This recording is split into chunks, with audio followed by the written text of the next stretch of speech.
My name is Brett Gee. I work for the Natural Resource Conservation Service. I'm an area engineer. We're on Curl Creek in Adams County, Illinois. Streambank stabilization or streambank restoration is our attempt to try to prevent the stream from washing away our bank and exposing our soils and washing our soils away. The site behind me, we had some major streambank erosion concerns. The producer was putting concrete in over the last few years trying to stabilize this. And we came in and did some longitudinal peak stone toe protection to kind of prevent that toe of the bank from eroding away. And so far so good. It's about a year old at this point. When we go about choosing a practice, we first need to look at what the channel is doing to that bank, what the stream is actually doing to that bank. We have a couple practices that we use. We use stream barbs a lot in NRCS work, and we use stone toe protection, longitudinal peak stone toe protection. And the big thing to look at is the toe of that bank and how that's eroding and how active the erosion is against the bank.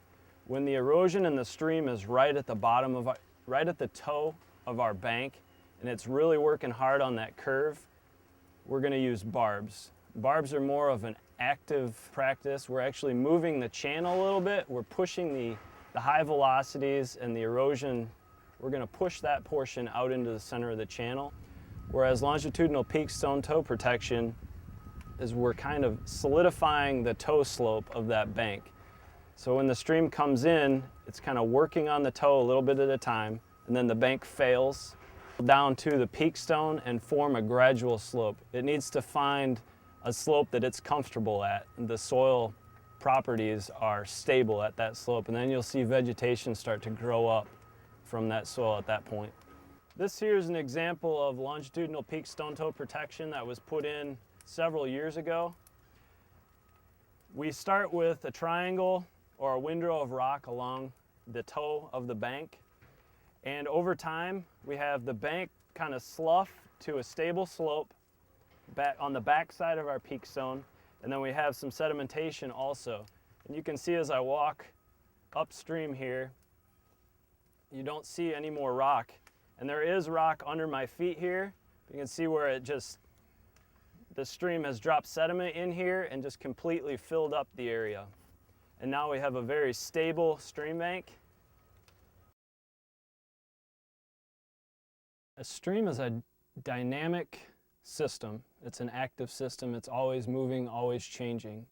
And a change in the watershed can cause problems, dramatic problems, or minor problems throughout that whole channel, throughout that whole system. Stream bank erosion and concerns start way up in your watershed.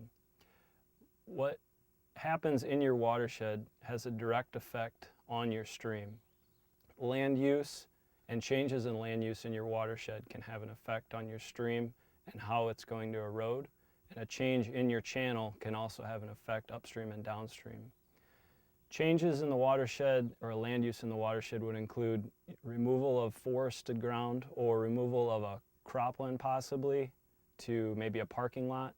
So you have a removal from one land use where water doesn't run off quite as fast as maybe a parking lot where water is going to move very quickly. A channel wants a constant slope, and if it doesn't have that constant slope, if someone steepens that channel and it gives it a greater slope, it's going to downcut or it's going to wash its banks out to try to get back to that constant slope where it's comfortable. When we approach these stream bank stabilization practices, we try to design on certain storms, but we can't design for everything and for every possible option Mother Nature throws at us.